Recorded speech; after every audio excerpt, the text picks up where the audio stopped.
All right, guys, well, we're back at it, and I'm pretty excited because, well, I'm not excited that I only have 2 of these left.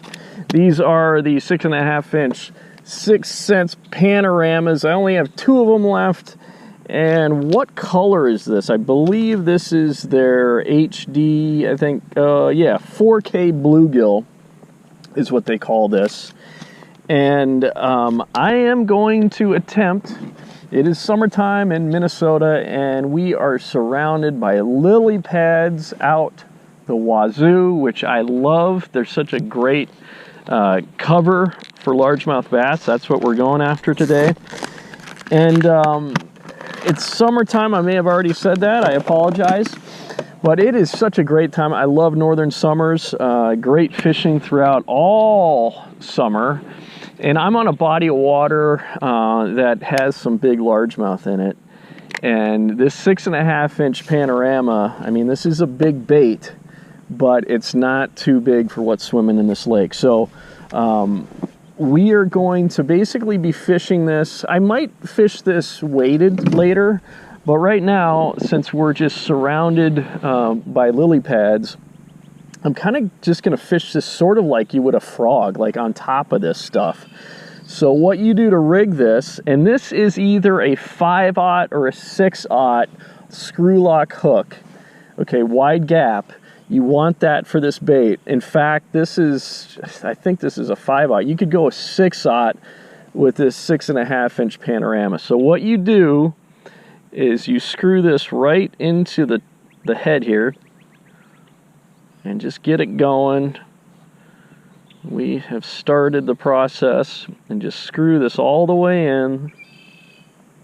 We got red-winged blackbirds just making all kinds of racket. I love this time of year. Oh my goodness. You know, as a Minnesotan, there's so much of the year where it's just, you know, very, very cold and you don't hear anything.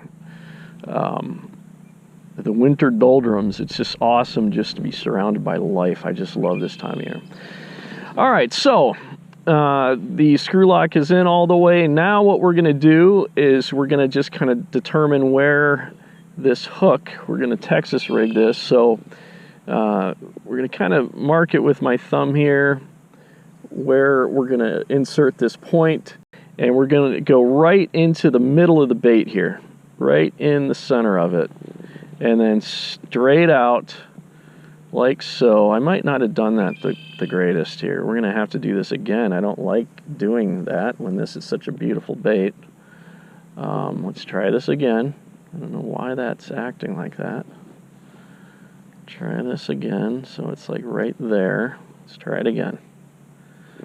So all the way up. There we go. Now it's straight. You want this thing straight. You can see that it's centered there. And then what I'm going to do is I'm going to skin hook this. Okay, so I'm just going to bring the point back a little bit and then into the bait like so. So it's weedless. And that is the presentation there. You want that as straight as can be. And there we go. That is the Panorama, how you rig it. And hopefully I can show you how you catch fish on it now. It is, the water temperature is 71 degrees, so I think these fish are primarily, you know, the largemouth in this lake are primarily done with spawning. But we've had so much water, and so it's this, the lakes are flooded, the rivers are flooded around here, so I think there's going to be a lot of fish just pushed up super shallow into all of this, you know, these flooded cattails. And I mean, you can't even reach the bank here. There's just so much water. So we're just going to be kind of just picking apart all this shallow water stuff. And sometimes I'm just going to be bringing this thing over the lily pads just like a frog. So here we go.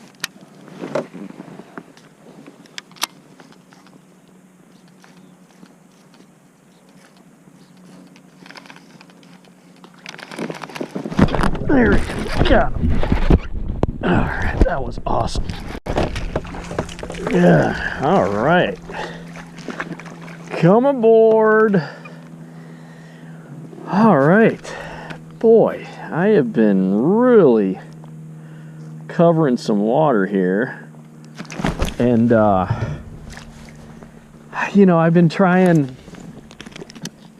you know, out a little bit deeper, and this dude here, not a big fish by any means, I'm not getting too excited about it, but he was up pretty shallow into that flooded stuff.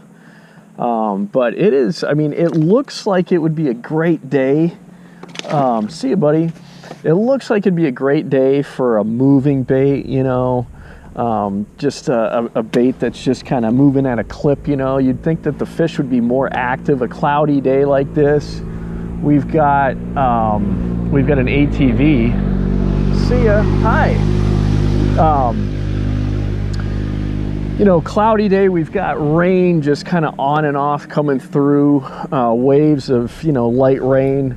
It just looks like one of these days in the summer that they would just be active, but it's not the case. I mean, I've seen, you know, some activity, you know, fish chasing, but not a lot. You can't get into this mindset, oh, it's cloudy, you know, and we got storms approaching, oh, they're going to be, you know, biting like crazy. That's not always the case. So you just got to play it by ear. I generally feel really good when the conditions are like this. I just feel like the fish are going to be more active, but it's been a struggle so far.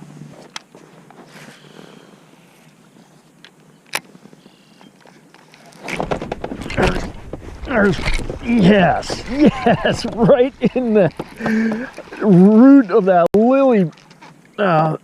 He was basically right in the guts of that, like, root ball, lily pad root ball. Now, I'm looking for the big guys, okay? I'm looking for the big guys, but I got to tell you, it's been a struggle out here. It just looks like an ideal day to catch them, but they're not behaving. But it's like, there's fish. Basically, this, you know, in summer in natural lakes, especially here in Minnesota, I've noticed it, and it's almost like, golly, he was never getting off. I mean, he's got it all kinds of, Lord have mercy, dude. What a weird way to hook a fish. Hold on here, buddy. Let's see how we can do this. I mean, I got so much plastic in this bait. Number one, I can't even see how he's hooked. Hold on here, bud. Let's try to... All right, there's that part. Get that part. All right. So, yeah, we're looking for the bigger ones, but I'm fine. I'm happy to. That was a cool strike. You know, I like some bigger fish, but you know, what are we at now? 2? I mean, those are really hard to catch bass today, because the day looks like, I mean, it's so nice out. It looks like it should just be a stellar, like, you know, fish are active and feeding like crazy, but that has not been the case. Out in kind of the middle of the lake, I've been seeing fish blow up, and it's, what happens is, in the summertime, all these like little panfish, they get out, they school up, and bass will nail them, you know. But I went out there and I tried, you know, I cast this around a little bit, and it just wasn't producing. I think they're just keyed into just those like bluegills, panfish are schooling out there. There's huge schools of them out there. They're about that size. And admittedly, the 6.5-inch panorama here is pretty darn big. So I'd like to have the next size down, which I think is 5 inches. It's probably, really in Minnesota, probably a better panorama. This 6.5 inch is a pretty big bait, but boy, that ATV, I tell you, every time I start talking on camera, here comes the ATV. But yeah, I think this 6.5 inch is a little big. There's going to be times where, you know, that size would be fine, I'm sure, but in general, I think the next size down is a better size, at least for Minnesota. Now, if you're like on Lake Gunnersville or something like that, you know, down south, the 6.5 inch, I'm sure would be great. But up here, it's a little beefy. Before, what I was doing is I would actually, you know, I'd screw this in, right? But I would just the hook come straight out with it and then skin hook it back in. And all I'm doing now, let me screw this in and I'll show you.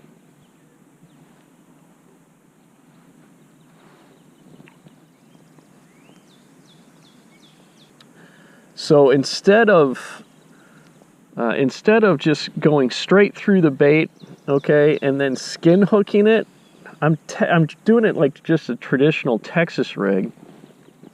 So it's right in the middle of the bait. So basically, I'm not going straight through the bait. I'm just kind of doing one of these deals. I make sure that I can feel the hook point, you know, coming out just a little bit, but then I put it back in. It's just such a thin bait anyway that when a fish grabs this, it's going to get hooked. I mean, I'm actually quite impressed with the hooking percentage today. I mean, I've only caught 2, but I've caught them good. Like, they were really well hooked. So that's way more weedless than how I was doing it before with skin hooking them. So that's a way better like system of fishing slop with the Panorama. And then that way it just, you know, this is what's great about it is it's a flat bait, obviously. And so it really does come over these lily pads well, provided that that hook point stays beneath the plastic.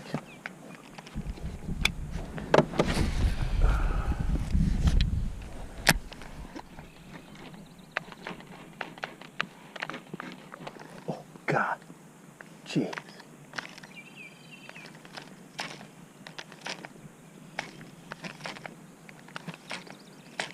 One just blew up there.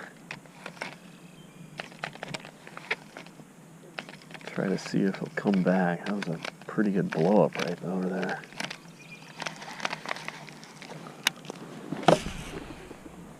Oh, a little off, Greg. There we go. Go.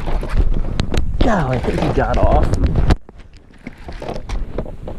I think he got off. I think I'm just in lily pads right now. God dang it.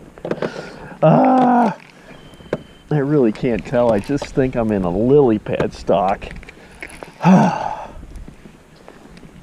God darn it. I really... Is he on here?